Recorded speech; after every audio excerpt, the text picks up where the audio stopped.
Hello and welcome to the AVRUM ROSENSWEIG show. Welcome to one of the internet's best podcasts, where we dive deep into the lives of the extraordinary and fascinating people who leave an indelible mark on our world. Join us as we explore their captivating stories, remarkable achievements, and unique perspectives that shape history and inspire generations. Get ready to embark on a journey through the lives of inspiring people unlike any other.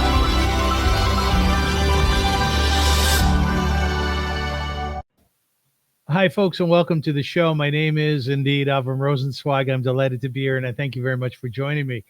It's an interesting thing about life is that when you meet people who are highly successful and there's a humility about them, that success, at least in my eyes, grows dramatically. And it does because it's really easy when you're doing something phenomenal in life and it's rolling and it's happening. And there's a great sense of success and growth that you can get caught up in yourself. But I think that once in a while you'll meet somebody who's extraordinarily humble about the growth that they've achieved in life. And it just, like I said, makes them so much nicer as a person, so much better as a person. And they share that with others. And the reason I say this is because my guest today is a dear friend, an old friend, Arnie Zipursky, who is the founder and the CEO of Neshama Entertainment.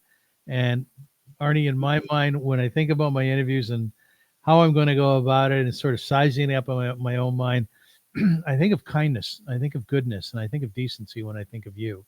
And I think of great success. So thank you for joining me today. Oh, really, Avram, my pleasure. And, there's a song called the Mutual Admiration Society, which I'll send you after the podcast. And I feel the same about you. So it's a pleasure. Thank you, Arnie. Thank you so much. I want to introduce you formally. Arnie Zipursky was born in Winnipeg, Manitoba, and he lived on Seven Oaks Avenue at McGregor. And he went to Victory School, right? Victory? Wow. Yes. Yeah, which is very cool. He is the co-founder of CCI Entertainment and Neshama Entertainment, and a leading entrepreneur in both the Canadian and international independent production industry. He's executive produced over 50 feature-length films, co-creator and director of award-winning children's series and features and documentaries. Notable credits include the critically acclaimed Faith Heist, Midnight at the Magnolia, The Christmas Setup, all nominations for a CSA Award 2022 for Best TV Movies. Arnie produced Undercover Grandpa on Netflix, winner of Best Feature Comedy and Best Actor at the International Family Film Festival in LA, and on Netflix top 10 most viewed movie list in June 2020. He's executive produced Another Kind of Wedding as with starring Kathleen Turner. Excuse me. And now the big news is that Arnie is producing a wonderful series, an award-winning series, greatest, I think, higher than any other show in American cable, and it's called The Way Home with Andie MacDowell. I do want to take a moment to thank Arnie for helping me set up an interview with Andie, which will be happening next week. Now, this list goes on and on and on. And Arnie, why I'm fascinated by this is for two reasons. Number one, I want to talk about Winnipeg for a moment. And I also want to talk about the days that weren't so great. There were tough days in your past. But as they say in Hebrew, Baruch Hashem, you have really turned it around. So well done on that. Well done. Thank you. Oh, absolutely. Can I ask you something? What's in the water in Winnipeg? Like, I know your friend Howard Rip, whom I interviewed a couple of weeks ago, and I know a number of other people, Winnipeggers, that I've known through the United Jewish Appeal and so on. And what I have found is that they're all very sweet, kind, staunch Zionists, lovers of Israel, lovers of their Jewishness. What is it about winters? Is it the freezing cold winters or what? Winnipeg, is it? What is well, it? as you're reading off those traits, sweet, kind, I mean, that's the reputation we have as Canadians, right? I just saw Sheryl Crow perform last night, and she apologized for everything that's going on in the U.S. and talked about how sweet and kind Canadians are, and she actually looked at purchasing real estate in Canada. But no, I don't know. What it is about Winnipeg, it was, this is going to sound cliche, it was such a great city to grow up in. You know, it had a very strong Jewish community. My dad was third generation kosher butcher. And when I was growing up, I think there was over a dozen kosher butchers in the city. It had a really, for its size, strong and influential Jewish community. And I just felt so comfortable growing up in that city. It was just, you know, great friends that continue to this day.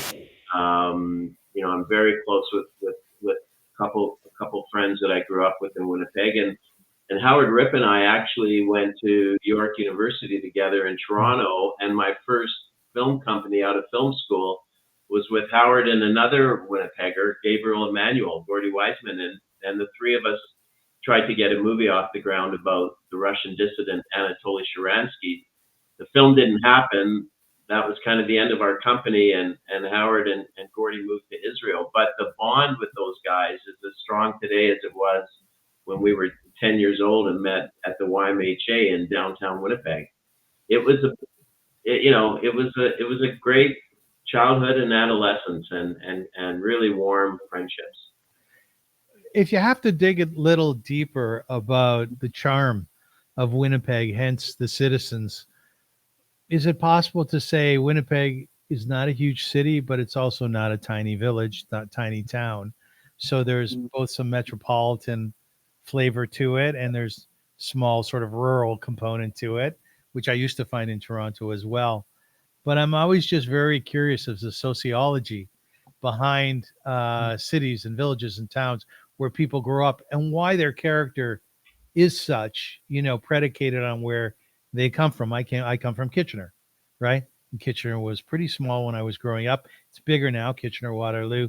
But by and large, the people were fine, and they were sweet, and they were kind.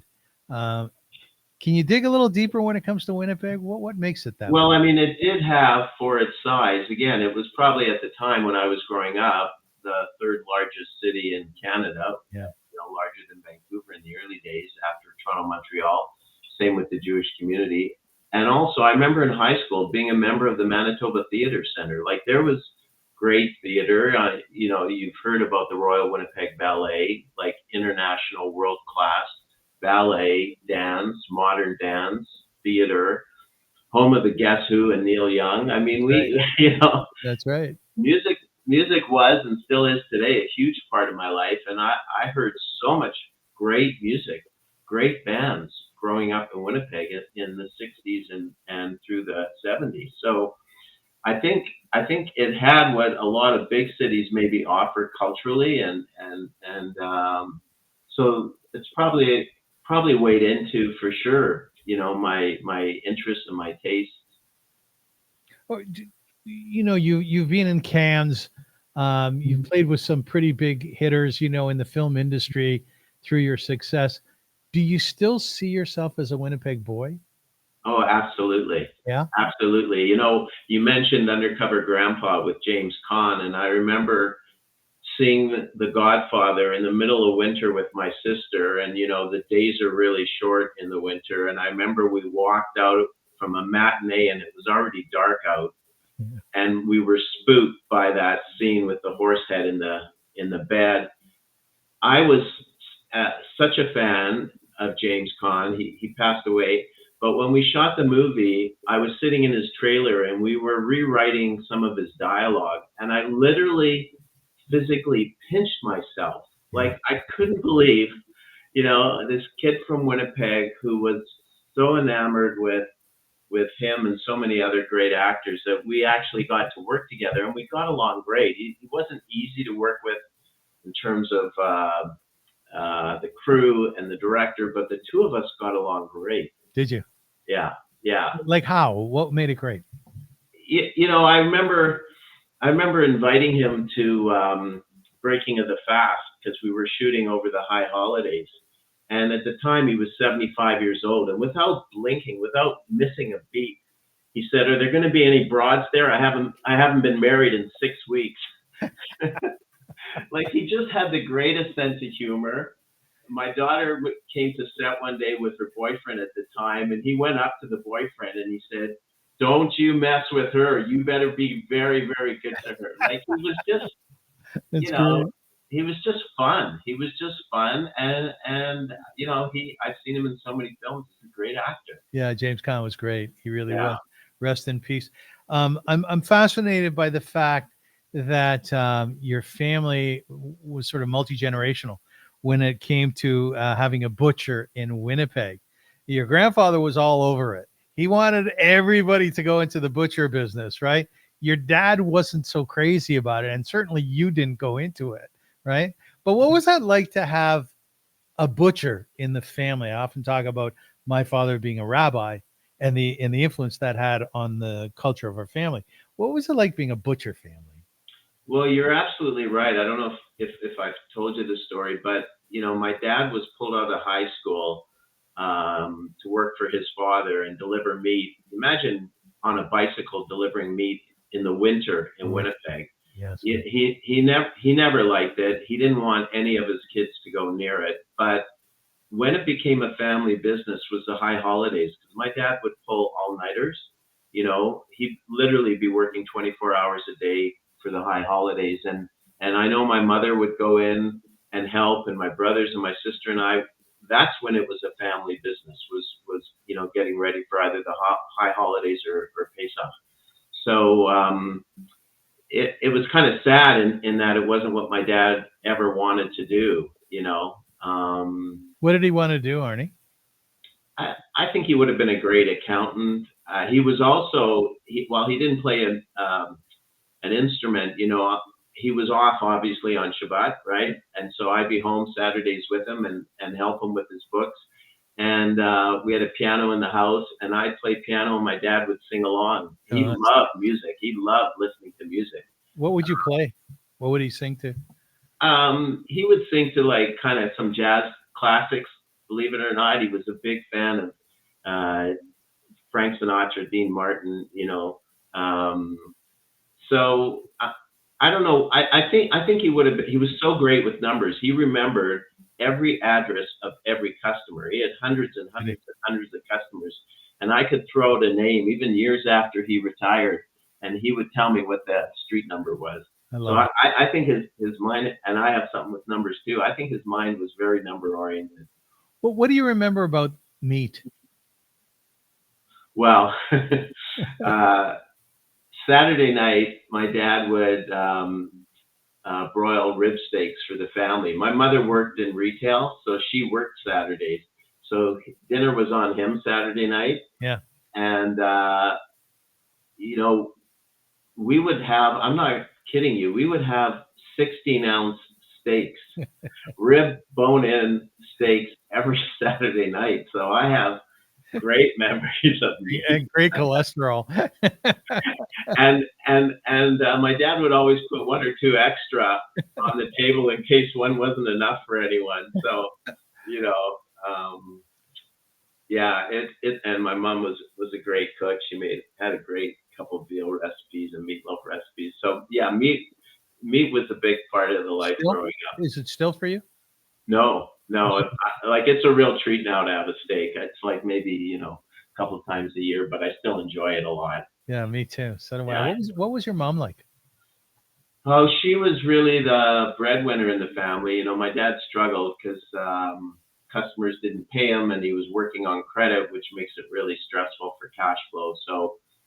So whereas my mother was kind of ahead of her time. I mean, I think if she was living today, she would have been president of the company she worked for. She worked for a franchise of a ladies' dress store, and she was the buyer, which was kind of exciting. You know, sales people would come in from Montreal and New York, and she'd be the one deciding what the store was going to stock. So she was the store buyer. She's taught me incredible business lessons. You know, she had Fern, my wife, calls them Bella-isms, but she had a couple sayings that stuck with me in business. One of them was, don't put off for tomorrow what you can do today. Yes. Which is so important in business when you're running a company, because it's so easy to procrastinate, you know, from either pressure or workload or whatever. You know, she was I remember her telling me a story that when she first started working, she was a secretary for a clothing company, a manufacturer out of Winnipeg. And the owner said to her, "Do you have a brother? Because you're so smart, you're so good." These were the days when women couldn't, kind of succeed in business other than token jobs. And he was so impressed with how bright she was. She was really, really a strong, bright, entrepreneurial woman. And she landed up getting a job for her older brother, and he became senior vice president and had a very successful career. And if she was born at another time, that question wouldn't have been asked. She would have had that job. Did your parents love you well? Yes. Did Yeah. they? Yeah. I'm pretty blessed. What was their parenting like? They were so supportive. When I went into film school in the 73, it wasn't common at all. There was never pressure to do anything else. I had a conversation with Randy Bachman because we literally grew up on the same street. And I tried to do a movie with Randy, and he told me his father said to him, "Forget rock and roll. You also need an education. You also need something to fall back on." I never heard that from my parents. They were loving and they were supportive. And I don't know if it's so hard to describe what a producer does. I think if you ask them, "What does your son do?" I don't think they'd be able to answer the question, other than I do remember just a few months before my mom passed away, she saw a movie I produced in China that starred Peter O'Toole. Yes, I remember that. And I'll never, ever forget the look on her face. It was like, "Oh my God, my son produced this movie," Unfortunately, my dad had just passed away a few months before the film came out, so he never did see it or know about it. But I know they were really proud, but I don't think they know what I did, which I understand, because if you're not in the industry, and I think the role of a producer can be so different. You can see a producer credit on a movie or a series of somebody that did nothing but maybe introduce somebody to someone, and for that introduction, or maybe they invested some money or found some money, and for finding money, they'll get a producer credit. So, it's really a label that has a lot of different roles depending on the film. Did you feel like an orphan when your parents passed? It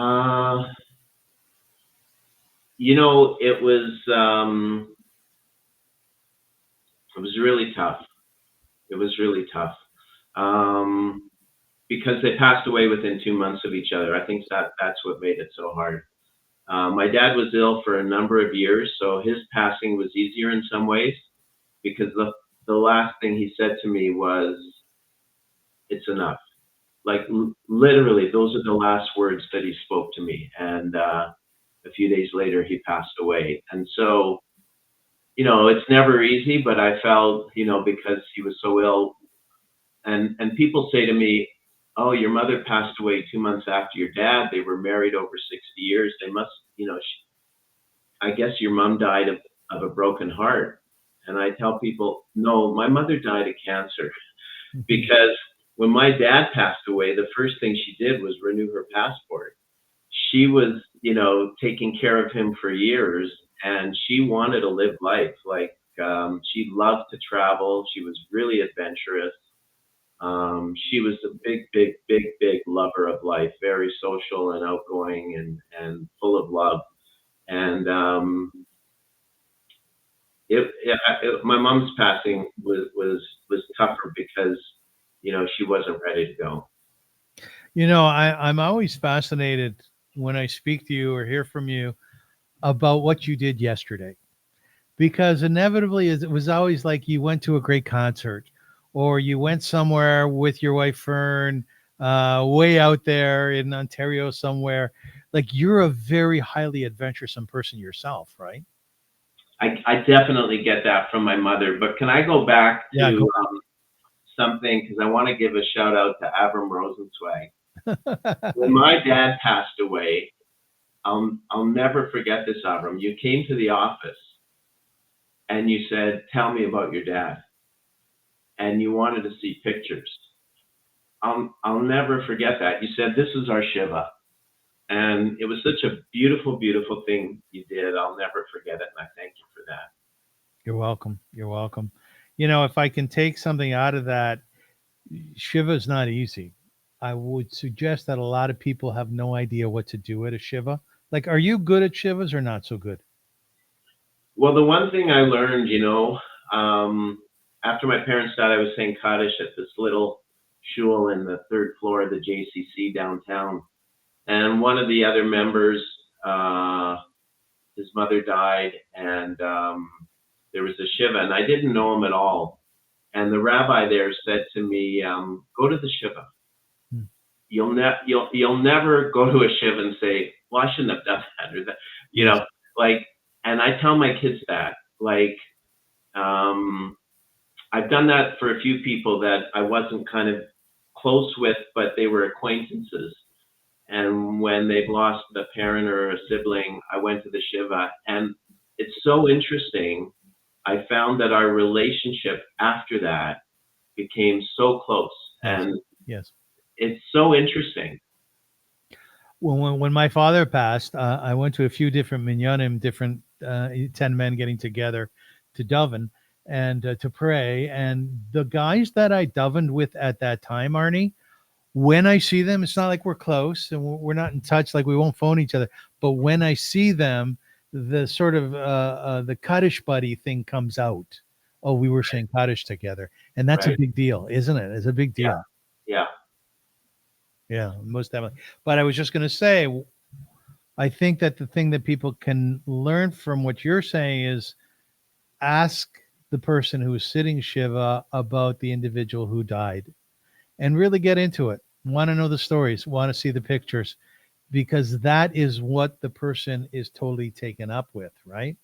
Yeah. It's very hard when someone comes in and they start talking about business. Yeah. That's really, really, really good advice. I think it's so important. And you taught me that. Yeah, thank you. Thank you.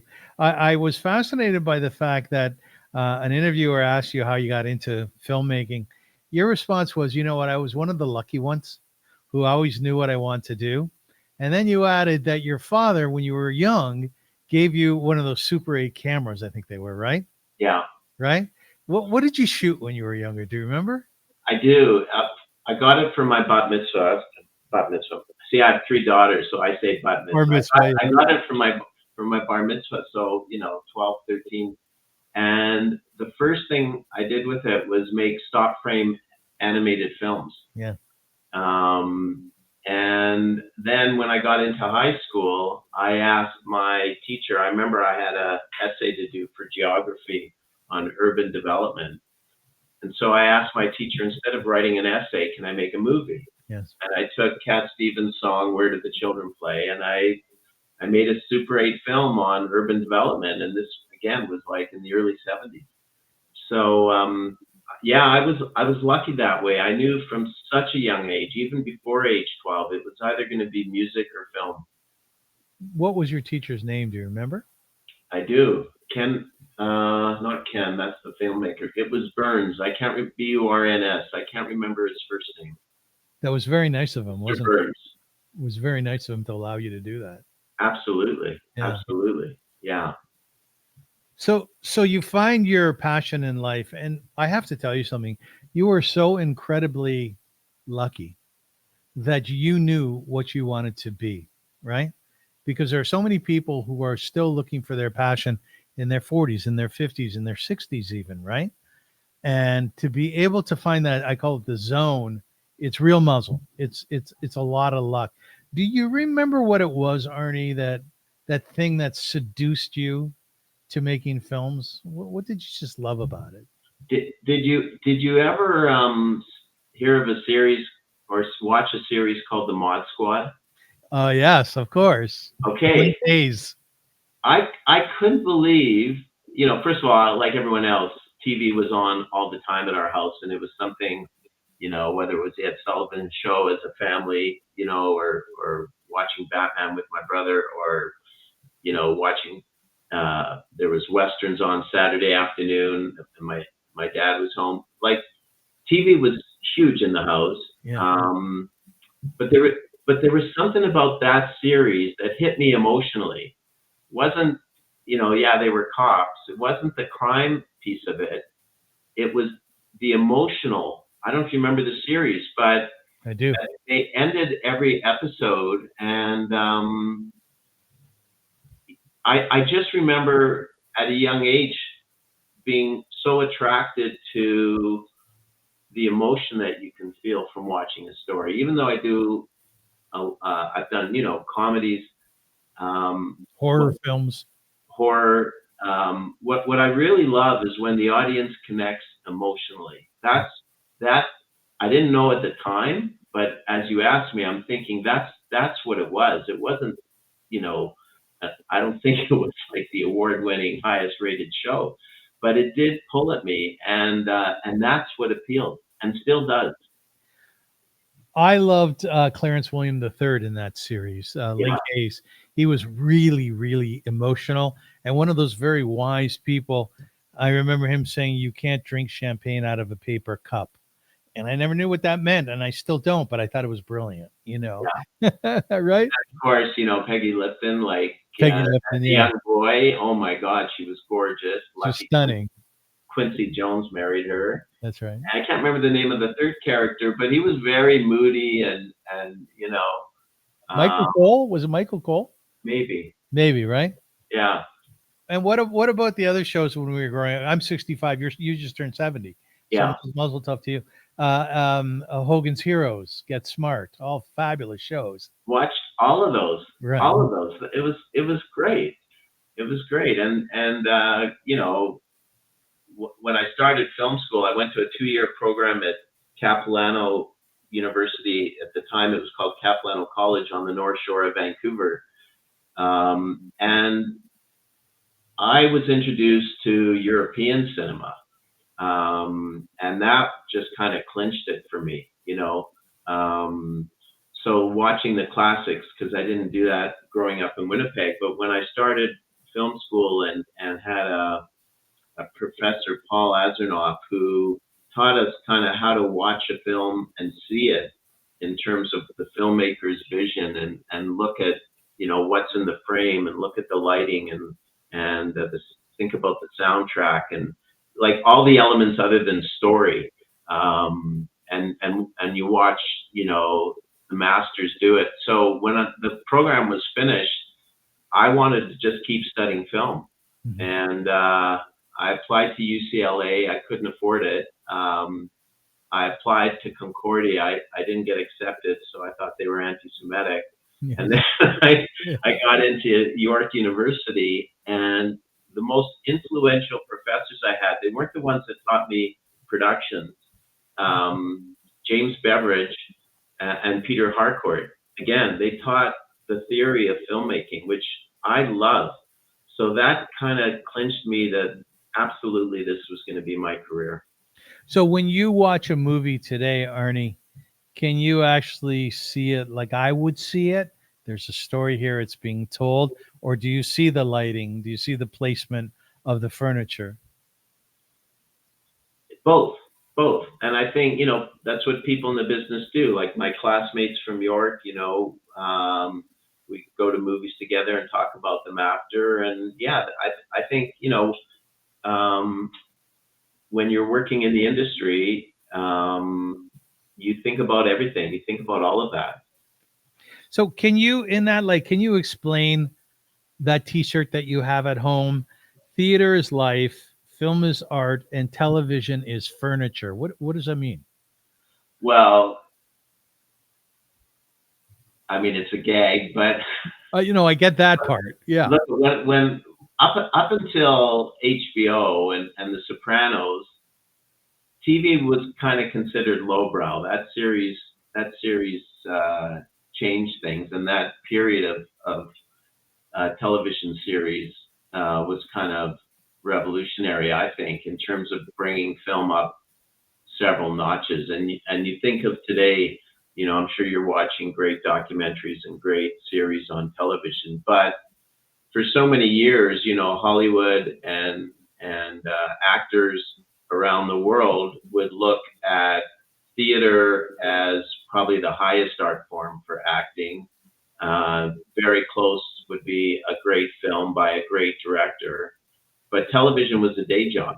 It was like paid the bills, and it didn't matter because, even today, the difference I find between feature films and television is television has deadlines, whereas feature films, you can be developing them for years. So I think that's what that T-shirt's about. It's a bit of a gag, obviously, but television is more industrial. It's more of a commodity. Oh, that's interesting. Have you done theater? No.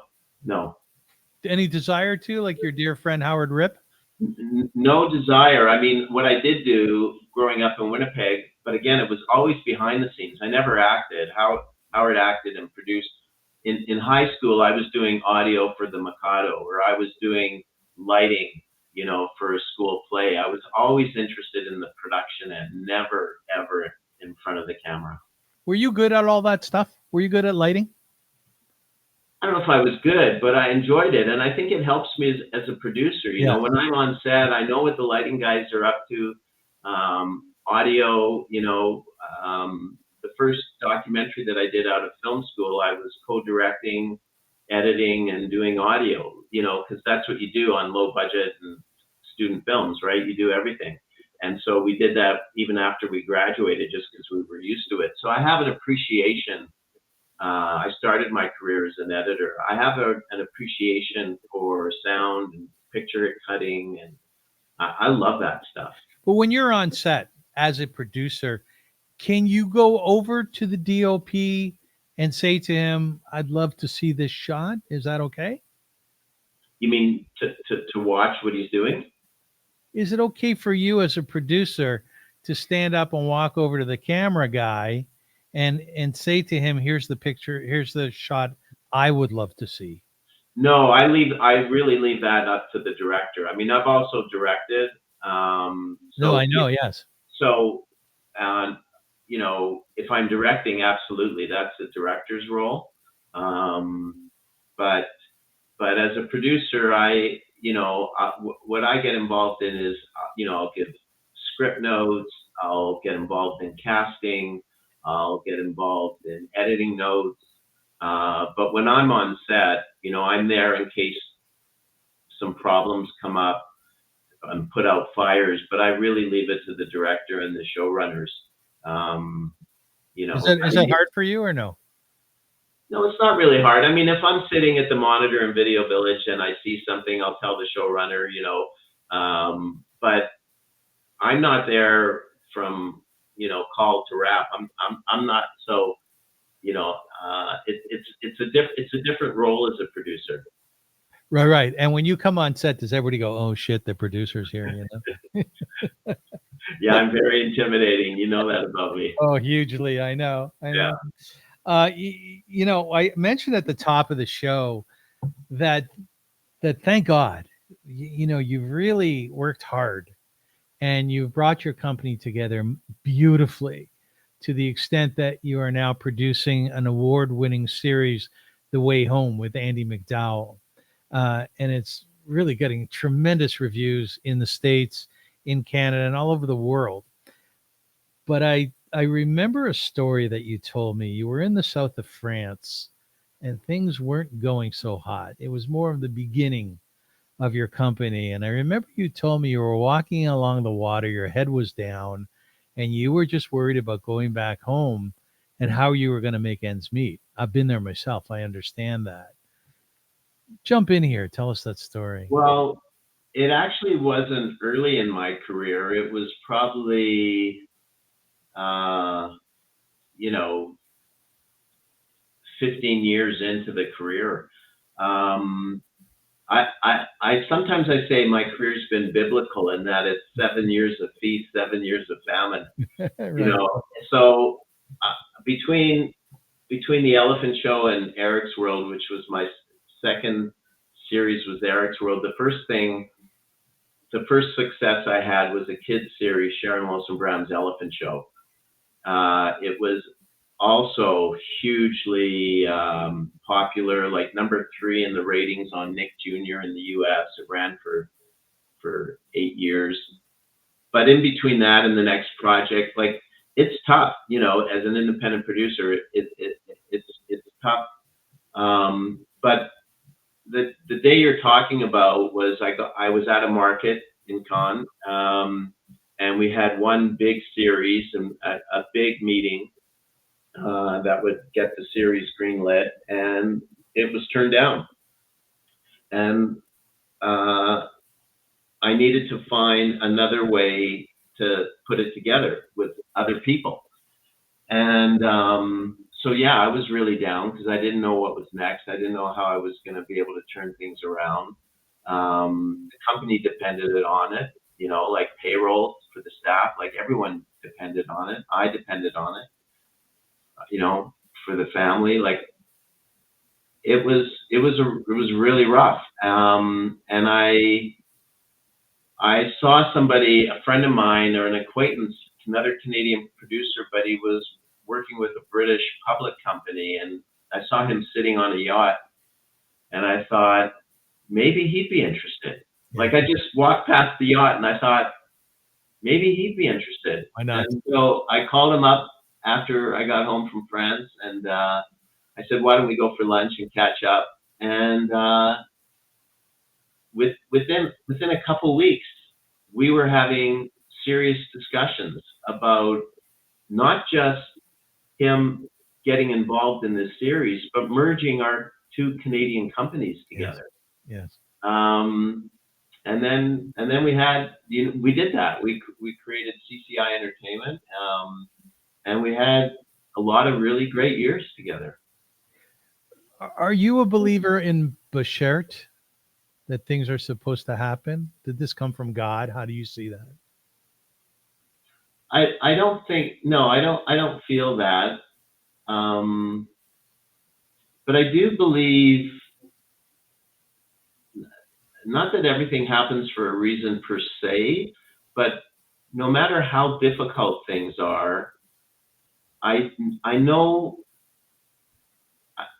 I sort of know it's for a reason, in that I'll get through it and there'll be an outcome that's absolutely fine.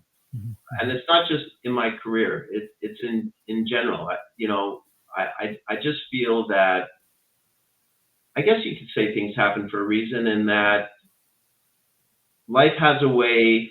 Look at, obviously there's tragedies and so much happens to such good people, and you say, why did this happen? And there's never an answer. It's not like, you know, I remember once we were doing a documentary, and one of the Holocaust survivors was with us. We were in Poland at the camps, and I was interviewing a Holocaust survivor. You may have known her. She passed away, Judy Cohn. Yes. And all of a sudden, these young religious Jewish kids were kissing the ground because they believed the camps were sacred, because it was God's will, because of the assimilation in Europe. It was God's will, the Holocaust. Like the Holocaust, like God had planned the Holocaust for a reason. Judy was so upset. She was so angry. And I absolutely agreed. I don't think God does anything evil. I don't. I think mankind does evil things. I don't ever see anything horrible happening, or a death happening and saying, you know, and I always felt that way. Yeah, even as a kid, I remember a friend of mine, her grandmother was dying of cancer, and she said, you know, why would God, my grandmother's so young. And I said, God doesn't choose that. God doesn't choose who lives and dies. That's not the way I think of God. You know, I know sometimes, AVRUM, if you're leading a synagogue service, you'll say, you know, pray to God, whoever he or she is, or the universe. You know, I'm more aligned with that way of thinking. And that has served you well. It served me well. It's kind of, you know, what I've done. Yeah, there's a saying in Hebrew, "Gamzu yavor," this too will pass. Yeah, And I think you're kind of alluding to that, and I think it's a good thing to keep in your back pocket, isn't it? that's actually the phrase. It's not everything happens for a reason. Yes. I'm glad you said that Yeah. because you've nailed it. That's kind of as tough as business has been or other life issues. I absolutely believe this too shall pass. And by the way, while we're on this spiritual trek for a moment, I do want to thank you for firstly putting my picture, my painting up on the wall behind you, the picture of the rabbi, which you came down. I had a show at a gallery and you came down and purchased it. And I thank you so much for that. Oh no, I love that. I love that. That means a lot to me. Thank you. Thank you. You know what? I am fascinated by the mix. Do you know what cholent is? Yiddish. Yeah, cholent is a beef, generally a beef dish that Jews have on Shabbat. Oh, And it's got potatoes in it, it's got beans in it. It's cooked for like 12, 15 hours. It's a poor man's food, but on Shabbat, because you're not supposed to cook, you just leave it on the element. It's called cholent. And when you use that term, it means, oh, there's a whole cholent of things involved in this. When I was reading up on your past and the things that you've accomplished, it's a whole potpourri of sort of directions that you've taken, including kids' films and kids' series. You've done horror films. You do documentaries with your wife, Fern, magnificent documentaries, right?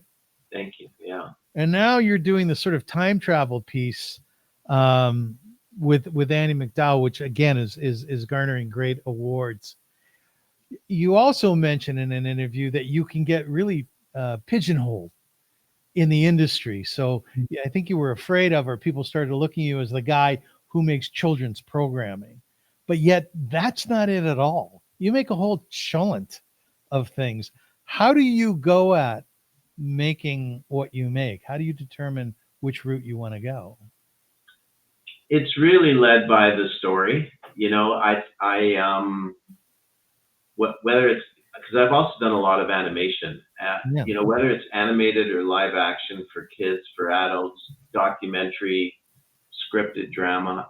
To me, it's all about the story. You know, but I do remember because of the incredible success of a lot of our kids shows, people would think, oh, Arnie is a producer of kids programming, but I've done a lot of music documentaries over my career, and I've done documentaries with Fern, as you know, and those have been feature films. It's been pretty eclectic, but I've loved being independent, in terms of if I wanted to produce something. I wasn't always successful in terms of raising the financing, but if I did want to produce something, at least I always, my whole career, had the opportunity to give it a try. And I've loved that independence and that freedom. Do you like horror films? Because I don't. I just saw, what was it called? I'm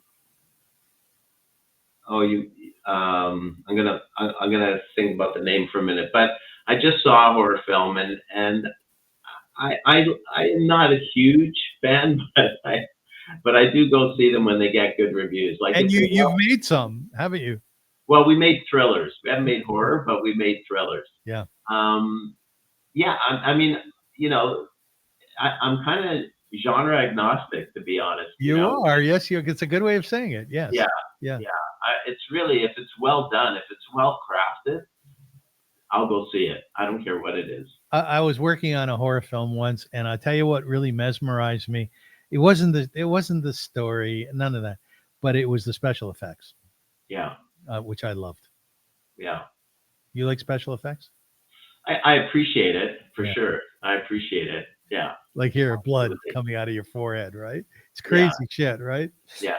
I'm more drawn to the story first, to be honest. So I heard recently, Arnie, and tell me if this resonates with you, from a producer or a director. I don't remember who said it, but they basically said it's not the theme, it's not the storyline so much of the movie. It's more of the relationship between people.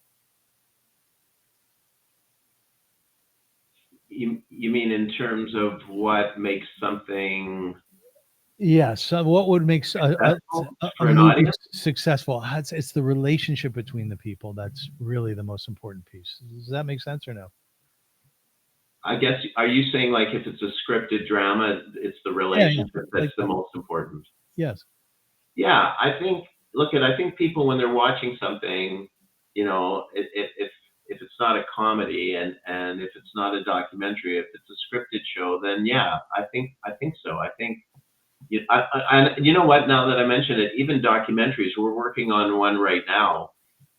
It's a true crime documentary about a father and his son looking for justice for the killing of his wife.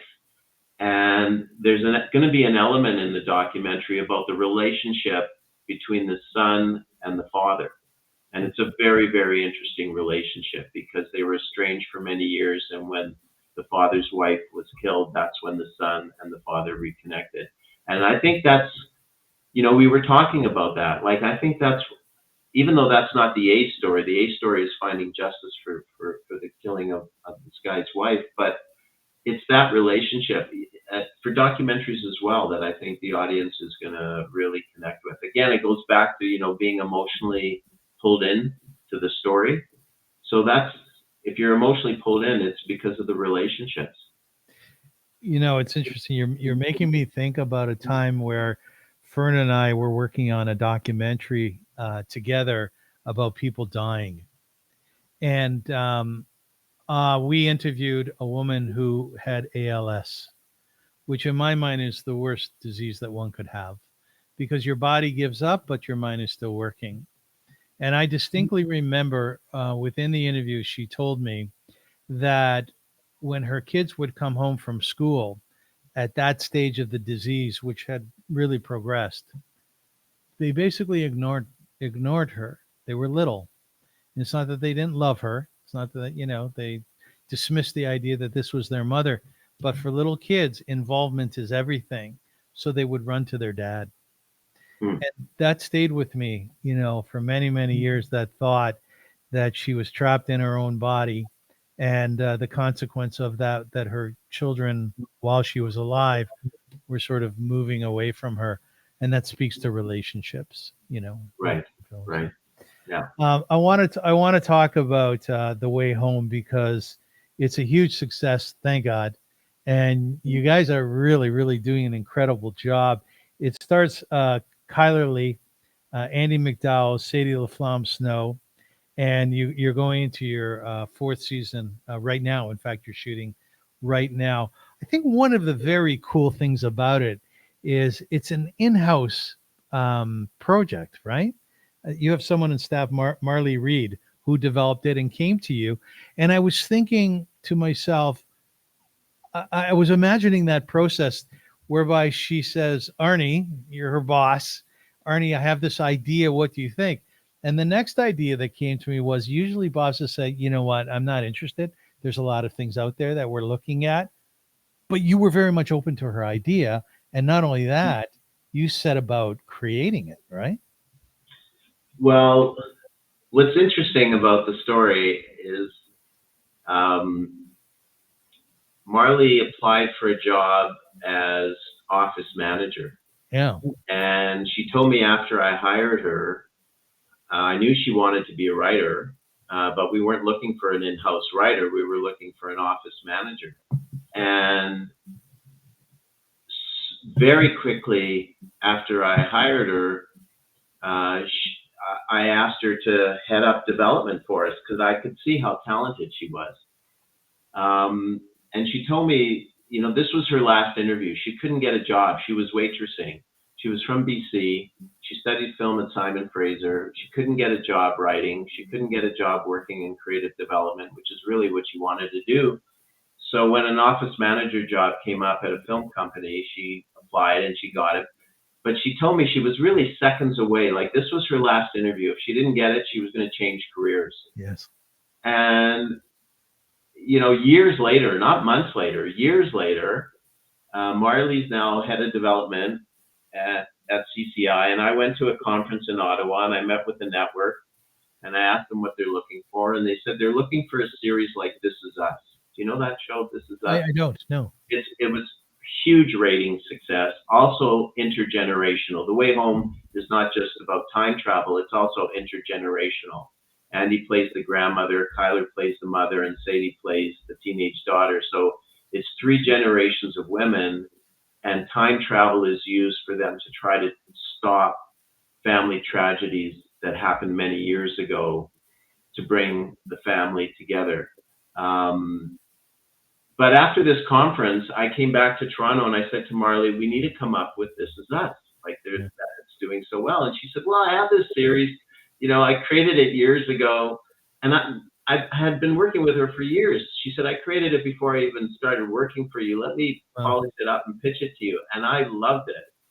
And I was working with Hannah Pillamar, who's now at Fox, but she was at a company, Mar Vista, that Fox acquired. And she had lunch with one of the top execs at Netflix. And she said, what are you looking for? And the Netflix exec said, I'm looking for an intergenerational time travel series. Oh, really? How does, you know? See, that's Bashert. Yeah. So fast forward all these years later, not only did Marley stay in the business, she's executive producer. She created a hit series. She writes episodes every season. You know, I just love the story because life is so funny that way. And it's incredibly successful. Like there's, in order to time travel in the series, the idea Marley had is that they jump in a pond. Well, from a production point of view, she couldn't have picked a worse, more expensive, more, you know, especially in shooting in Canada, you have to jump in the pond. The actors literally jump in the pond. And then we shoot the underwater scenes in the DOP swimming pool. She picked a very difficult portal from a film point of view in terms of time travel. But the series has just appealed to so many, and they call themselves ponders. If you go on social media, you'll find fans are obsessed with the show. Yes. And, you know, it's great, especially at this point in my career. Again, it's not like you can predict these things, right? Have you been there when they jump into the pond? Yeah. When do they come out like really chilled? Of course, yeah. And they wrap them in towels? You know, we're going to be shooting from now till November, and there's also stunt doubles to do the second and third and fourth and fifth takes. But we you know, when we shoot with the camera on their face jumping in, obviously that's the actor, and then the rear shots are with stunt doubles. Do you cringe when you watch this? It's kind of an honor, you know, because for the cast, you know, like as difficult as it is, they're all professional. In season 1, there was only Sadie and Kyler that jumped in the pond, and then we introduced the fourth lead character, is a guy named Evan Williams. Yes, Evan Williams. And he got to jump in the pond, and then season 3, Andie got to jump in the pond, and we give them as gifts a little tube of pond water with a bow tied, you know, with a bow tied around it, saying you made it, you made it. So we don't turn it as a negative because of the freezing water. It's like, oh my God, I actually jumped in the pond. So how is Andie? I think she's 67 years old and she's jumping into freezing cold water. I mean, she's a seasoned actress, but was she cool with it? She wanted to do it. She wanted to do That's it. what I'm saying. The cast looked forward to it. Without giving any spoilers, this season somebody else is going to jump in, one of the regulars on the show. So maybe you should jump in. What do you think of that? Yeah, no, it's okay. I don't. Like I said, I like to stay behind the camera. I don't blame you. Arnie, The Way Home won the Audience Choice Award at the Canadian Screen Awards last year, was it? This past year? Yeah, just a few months ago. And you were really happy with the category that it won in. But I watched your acceptance speech, and you came up with much of your cast and your staff. And I have to tell you something, your acceptance speech was really classy. And the reason I say that is because you really made every effort to tell the Marley Reed story, you know? and just to thank everybody, people watching, the producers, the staff, the actors, the actresses. You were very, very kind, very loving to your whole group. Nice job. Well, thank you. I mean, that's if you've been on film sets or TV series sets, it's not a handful of people as it is on a documentary. It's dozens. We have a big cast, Yes. very big cast. I think we have close to 40 this season. Like if you come to the production office, we have on the wall everybody, both lead and supporting cast. It's a massive cast. It's a massive crew. There's a lot of people working on this show. Listen, I ran an organization called Via Hafta, and I realized early on, and I'm sure you know this as well, that the energy within the environment where you work, it really starts at the top. And I worked very closely with your one of your staff, Chris Sandy, who was just a lovely human being, extraordinarily helpful to me in my podcast, with no questions, no demand for anything, just to be there to help. And every time I come into your office, there really is a nice environment, a sweet environment. I've seen your daughter there, or maybe a couple of daughters. I know the three of your daughters work in the industry, work in the company, so it's a really family oriented company, and it's just a very nice place to be and a very nice place to work. You've done a great job that way. You really have. Well, thanks. I mean, I love it aesthetically. Since COVID, Aesthetically gorgeous. Yes. Since COVID, we've become a 3-day a week in office mandatory, but I'm here 5 days a week. I mean, today's Sunday, I'm here. I love the office. You do. Yeah. So I'm here 5 days a week, and 2 of those days there could be nobody else here. But no, it's a great space physically, and it's a great team. We've got a lot of series in development. We also produce TV movies, and we're going to be doing, not for me personally in my career, but Neshama's going to be doing its first unscripted series as well. So that's going to be new for Neshama, and eventually we'll be doing animation as well. We should mention, by the way, that Neshama is a Hebrew word which means spirit or soul. How did you decide to name your company that? Well, what's interesting is when I mentioned earlier in the podcast, when I graduated from film school, the first company I started to do the film about Anatoly Sharansky was Neshama Films. And Howard Rip, who you recently interviewed on your podcast, started a theater company at the same time called Nefesh. Yes. So it was Nefesh Theater and Neshama Films. So I was on the film side, not the theater side, but I was on the film side. So that's where I got the idea. And then when I started my company, I started it with a friend of mine who was running Mar Vista Entertainment in LA. And we wanted to work together for many, many years. And we finally found a way to work together in Canada.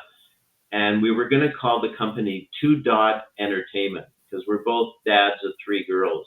Yeah. And I remember we were texting each other because there's a company in British Columbia that is called 2 Dot Entertainment. So we couldn't get that name. We couldn't clear the name.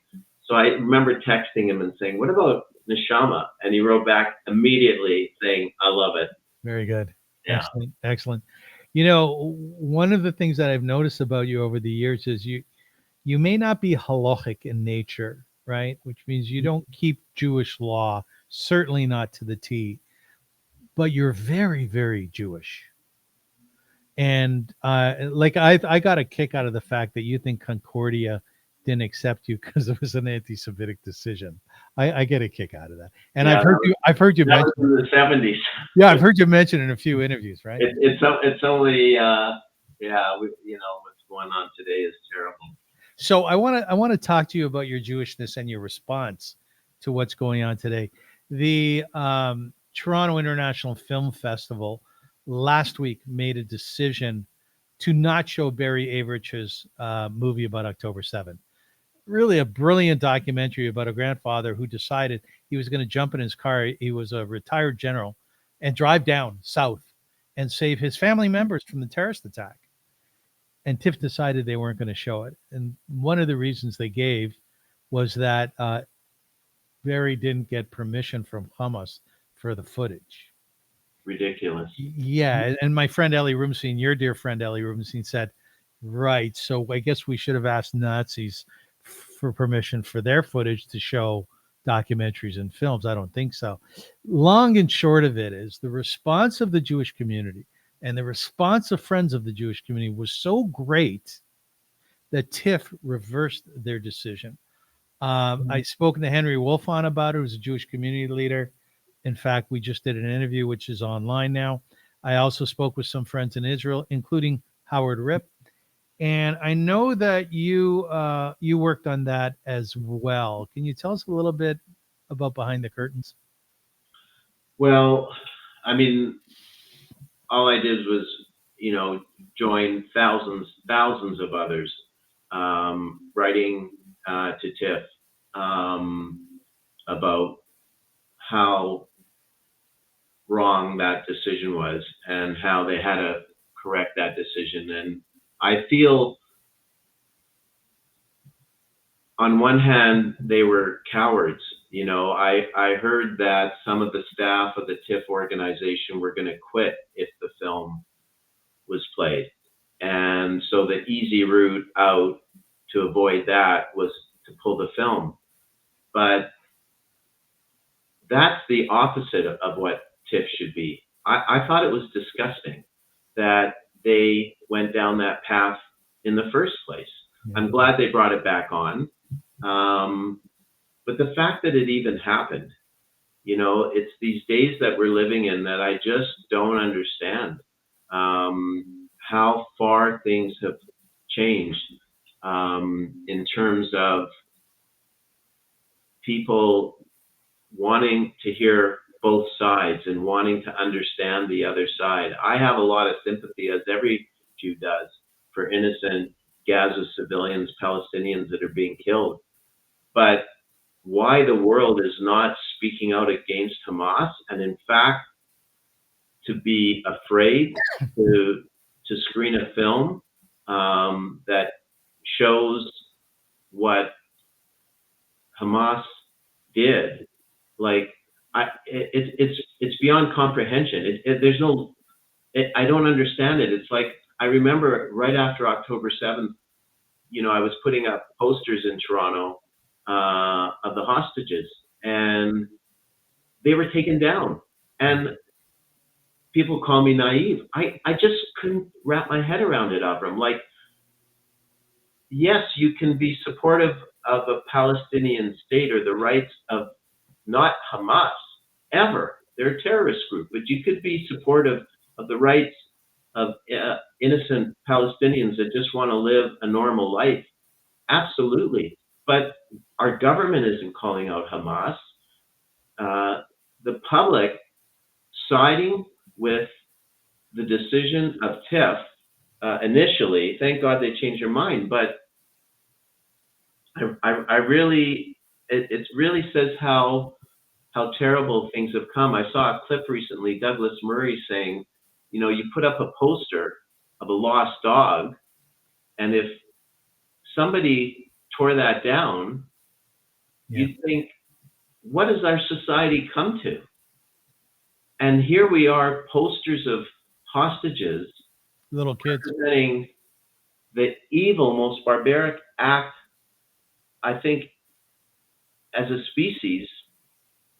I don't know. I just don't understand it. will you go to TIFF movies? That's a good question. There has to be a big change there. I don't think it's enough, personally. It's not enough that they've changed their mind. I think they need to stand for something, and the current programming there is just, it's not fair. It's not balanced. I think I'm going to think twice about attending TIFF until things change, and I hope things change. Arnie, I want to ask you in conclusion, you and your wife have collaborated on a number of documentaries and really world-class stuff. including the Little Rock 9 in 2001. I myself went down to Little Rock. Ellie Rubenstein did as well. You were there, correct? Yeah, I was Yeah, there. you Yeah. were there. And it basically was through an invitation from you and Fern. And it was a documentary on the Little Rock 9, 9 young kids who were integrated into a white school in a very perilous time, and the outcome of that. And the Little Rock 9 were there, and Bill Clinton was there. You've also done A Gift of Life, Sled Dogs in 2016. And most recently, the documentary that you've worked on is Lucy, The Stolen Lives of Elephants. And it focuses on the plight of elephants in captivity, particularly Lucy, a 50-year-old elephant at the Edmonton Valley Zoo. Um, what's that like in terms of your career versus making a feature film versus making a series? You know, documentaries are dramatically different, and you're doing it together with your wife, which is lovely. So what is that experience like, making a documentary? Well, of those three films, it was Sled Dogs and Lucy, The Stolen Lives of Elephants that I produced. Little Rock 9, I joined you in Little Rock, Arkansas, but that was, I wasn't involved in that. That was a series that Fern did with a company called Varner Alper. Although we had one of the women who was one of the Little Rock 9 over to our home for dinner, which is another story. I'm kind of going off topic. But in terms of that experience, it's very different. I mean, these are really projects of passion. Fern and I went dog sledding and had a fabulous time many, many years ago, and thought we were going to do this every year. And then when it was over, the mushers asked if we wanted to help bring the dogs back to the kennels where they're kept. And when we went there, and the public doesn't see that, it's kind of out in the field somewhere, we saw 200 dogs tethered to a pole running in circles. And if they're not attached to the sled, this is their life. And, you know, Fern would have adopted 200 of them. Yeah, she would have. I know. She's a huge animal lover. I took one of the dogs home. His name is Slater that day. And we had him for a few years till he died because I asked the musher, what's the future for Slater? And they said, well, he's turning 10 soon. So if we can't find a home for him, we'll kill him. So we took Slater home, and it was watching Slater that Fern started researching whether this was an anomaly, this one place that we went dog sledding, or is this the commercial dog sledding industry? And, you know, we spent 3 years making that film, and it had a lot of impact, which I love. You know, when the film was finished, one of the things that the film features is what happens to the dogs that are running in the race in Alaska. It's called the Iditarod. And when we showed the film to sponsors of the Iditarod, they immediately pulled out their sponsorship because they could see this is not right. You know, it was really important to me to start both the films with a quote I read from Mahatma Gandhi. I don't know if you saw the films, but the film opens with a quote where he says, "You judge a society by the way it treats its animals." Yes. And they're both animal rights films in that, you know, they have a very strong point of view. But Fern spends years researching and talking to the experts. She, you know, not just animal behaviorists, but scientists and veterinarians. And she really digs very, very deep to make sure what we're presenting is truth. And I'm happy to say with Sled Dogs it had impact, and we released Lucy in Canada, and we'll be releasing it in the rest of the world this coming year, and I hope it also has the same impact. So much of your life is family based. Family is a huge thing in your heart and your mind and in your life. And I've known you and Fern for many years, and I know that Fern is very value based. She demands purpose and meaning in her life. And I can only guess that she has brought a lot of purpose and meaning to your life. Yeah, you know, these stories that Fern found and directed, like Little Rock 9, you know, I was going to say,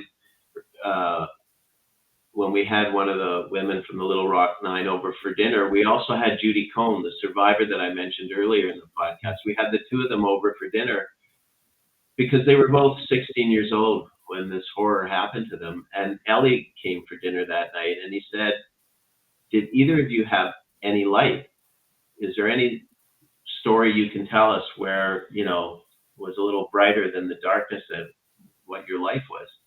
And it's so interesting because they had the same answer, but very different experiences, obviously. Judy said, she was hiding in a barn, and the mayor of the town, this was like when the town was first liberated, the mayor of the town opened the barn door, and instead of calling her a dirty Jew, a dirty pig, he addressed her as young woman. Just being called a young woman stands out in her mind. And for Carletta, the black student who was, treated so horribly and had to be protected by the National Guard when they integrated into Central High School, she said one morning a white student, young girl, said to her, "Wasn't our homework tough last night?" Yes, I remember this. Yes. Just being treated equally. Both experiences were identical. And, I thank Fern for that being such a big part of our life. Our kids were young when these women came for dinner, and we've tried to, and I think we have. Like I'm really proud of my girls because of their neshama. And one of them just got married in Portugal, right? That's right. Yeah, you must be so happy. Yeah. It was a real high. It was both super emotional and super fun. It was just a 3-day party. It was fabulous. Do you feel, as many father or father-in-laws feel, that your job is mostly done now with your daughter? Like, you've done it, you got her there, and now she's going out on her own? I guess partly, my kids are all adults, and I love that it's an odd industry to say it's a family business, but, two of them work here at the office, and my oldest is working in the business in LA. And In LA, yeah. Look, I'm just really proud of them. I don't think it ever ends. I don't think it ever, it doesn't end. right. I don't feel it ends. And hopefully grandchildren aren't too far away, but it's not so much, I feel my job's done. I'm just incredibly proud. And I also love the relationship. I know your son's getting older too. I'm sure you'll find this when he's an adult. Like, I just love the relationship with kids as adults. Yes. And you don't think about that when they're growing up. You think what you just said. You think, well, once they're an adult, you've done your job and they move on. But the relationship I have with my girls now, and I'm sure it's the same with you and your son, it's as fabulous as one could want. What do you love about it? I love talking to them and hearing about, what's going on in their lives and what's important to them and what's frustrating them. And I just love being a part of their lives as young adults. I love that. They must be nuts about you as a father, aren't they? Well, we're really close. Yeah, And look, I think it's a generational thing too. My dad, I remember once, he didn't say "I love you." I said, "Dad, I love you," and he said the feeling's mutual. He couldn't say "I love you." Yes. I think those were different times. Yes, I probably tell my kids, if not once a week, once a month, how much I love them. It's just it's different, and I'm glad I'm in this generation for that reason alone. Yeah, me too. I taught my mother how to say it, actually, how to say "I love you." It's interesting, isn't it? Oh, I get off the phone with Roger Service and I go, "I love you." Like, I'm loving everybody. Arnie, I'm going to ask you a question in kind of a strange way. I mean, I guess if Martians came down tomorrow and decided that they were going to scoop up our world and it was the end of it, and you had a chance to think about your life, have you had a good life? Oh, yeah. Yeah. I mean, ups and downs in business but I feel really blessed. I really do. I feel really blessed, and hopefully I can keep doing what I'm doing because I love it. And I don't just mean work-wise. I mean, you know, my family, my siblings and I couldn't be closer. You know, you talked about Fern and the girls. You know, it's my friends are really important to me. I just want to keep doing it all. You like yourself? Yeah. You do. Yeah. What do you like mostly about yourself? I you know, as I've gotten older, I've just kind of accepted my sensitivity. Like I've always been sensitive, and sometimes I felt more so in business than in relationships. But you know, I felt my sensitivity has if not held me back, then you know, has taken me off course. You know, and now I don't care. You know, like that's who I am. And sometimes I'll react to something, and it's only because I'm sensitive. It doesn't mean it's the right way to react or the right course of action to take in the situation, or the right feelings to have, high or low. But I just that's who I am, and that's just fine with me. Very good. Are you ever a jerk? Believe it or not. I don't know. It's tough for me to be a jerk. I know it is. That's why I asked. Yeah. I said to Ellie, our dear friend, I said, Ellie, have you ever seen Arnie get angry? He goes, no. Well, you could ask my girls and Fern that, you know, you get a different answer, but that's life, right? It is life. Arnie, I've been playing around with AI for the last few months, asking it to create a poem about my guests. So I have an ode to Arnie Zipursky, written by AI. You want to hear it? Yes. On Winnipeg streets where dreams were sown, 7 Oaks near McGregor, a world he'd own. Young Arnie tread Victory School, his spark, a vision kindled, a fire in the dark. Through Capilano's lens, he caught the past, Chinese railroad tales, their struggles vast. A student's reel, a seed that bloomed, to stories bold where hearts are tuned. From Cambium's dawn and 82's embrace, to CCI's rise, a creative space. A dreamer, a leader with vision clear, Arnie Zipursky, a name held dear. Sharon, Lois, and Bram, a childhood tune. Elephant Show danced beneath the moon. Eric's world shone, time blazers flew. Kids dream of light, their wonders grew. A Rocky for I was a rat claim well earned. The ride's bright spark where glory turned. Each of us has a name, a silver screen grace. My opposition, truth through Kellner's face. Animation spark with needless charm. Ripping friends roared, no cause for alarm. Harry with dinosaurs, monster by mistake. Erky Perky's buzz, a playful take. Holly Cole's notes, a Gemini's gleam. Jane Sibrey's tale, a CBC dream. Rose O'Dore's nod, a global cheer. Arnie's craft, forever sincere. Faith Heist, Magnolia, Christmas setups glow. CSA's praise where his talents show. Uncover Grandpa, Netflix delight. Comedy and heart, a beacon bright. Another kind of wedding, stars entwine. Turner Perret, a vision refined. And now, the way home, Andie MacDowell shine. A cable triumph, weaving love through time. From Winnipeg's roots to the world's wide frame, Arnie's stories kindle an endless flame. Co-founder, creator, a guide through the screen. Arnie Zipursky, a legacy evergreen. Wow. I guess AI got access to a lot of shows there that, you know, like Time Blazers, The Ride. That's wild. Did you like the poem? I did. Thank you. You did like it. Okay, good. Thank you. Yeah. I want to thank Arnie for being my guest today. And as I do at the end of my shows, I often ask people to take out of it something that they can digest, that they can take into their own life, incorporate it into their day-to-day. And I love Arnie's story because it's a story of passion and it's a story of tenacity. And the two came together to create this wonderful company, this wonderful environment, CCI, Neshama Entertainment, his family, the development of documentaries and series having to do with children. And the whole thing is something that Arnie actually, he passionate about it. He loves it.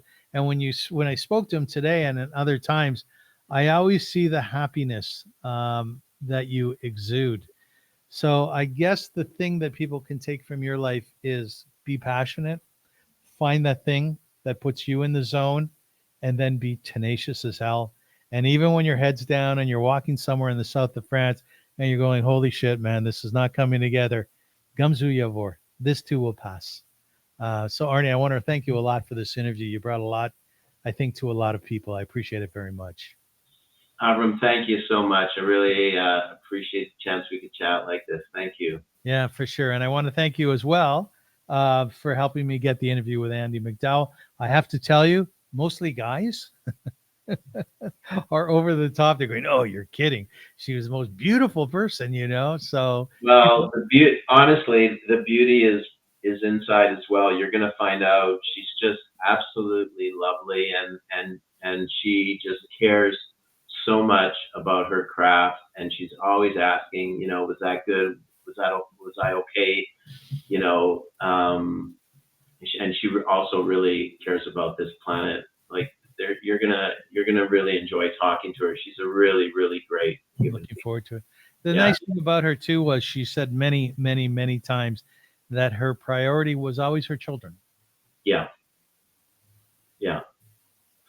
She's very happy to talk about all her kids and her grandkids and her grandchildren. Yeah.